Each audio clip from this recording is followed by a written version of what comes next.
नमस्कार, राधे राधे। मैं चित्रा विशाल श्रीवास्तव एक बार फिर से आप सभी के समक्ष प्रस्तुत हूँ। प्रीति प्रवाहिनी का अध्याय 12 लेकर, जिसका शीर्षक है प्रेम की स्वयं से भेंट। कई बार प्रेम की खोज में ही भटकता है, परंतु स्वयं की इस खोज से अनजान होता है और कब कैसे उसकी खोज पूरी हो जाती है वह समझ ही नहीं पाता। जहाँ पांव स्वतः रुककर जड़ हो जाते हैं, साथ हृदय प्रफुल्लित हो उठता है, हृदय की व्याकुलता शांत हो जाती है, बस वहीं सब ठहर जाता है। तभी समझ आता है कि अब तक का जीवन इसी खोज में बिताया है और आज जब खोज पूरी हुई तो जैसे सब कुछ ही बदल गया है। अब जैसे कुछ और चाह ही ना रह गई हो। अब तो स्वयं ही कहाँ रह गई, बस वहीं रह जाने को जी चाहता है, स्वयं को पूर्णतः विलीन कर देने को जी चाहता है।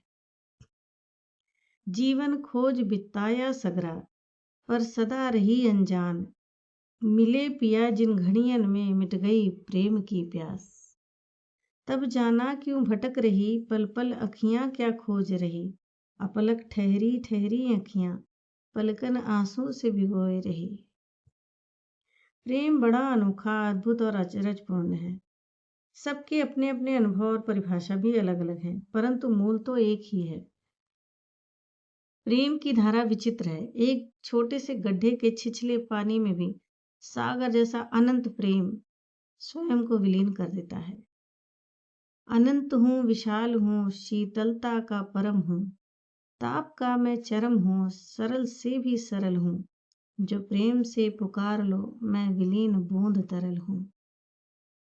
इसकी कोई आंख नहीं होती, इसलिए सबको एक समान ही देख पाता है।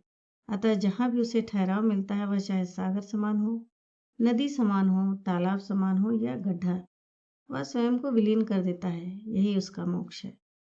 बड़ा या छोटा, सक्षम या अक्षम, मनुष्य या देवता, सबको एक समान देखता है, क्योंकि यही उसकी सहज और सरल प्रवृत्ति है।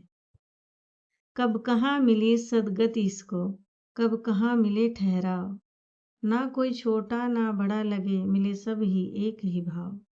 बिन अखियां कोई रंग दिखे ना, सब लगे एक सरस अब मोहे, जहां मिले पिय रुक जाना, श्वास श्वास अब ध्याऊं तो है, श्वास श्वास अब ध्याऊं तो है। बहुत बहुत धन्यवाद। प्रीति प्रवाहिनी का 12वां अध्याय यहीं पर समाप्त होता है। परमात्मा हम सब पर कृपा करें, हम सब में प्रेम का प्रवाह दें, हृदय को निर्मल करें और हमें सत्य की राह पर चलने के लिए साहस और प्रेरणा दें। राधे राधे।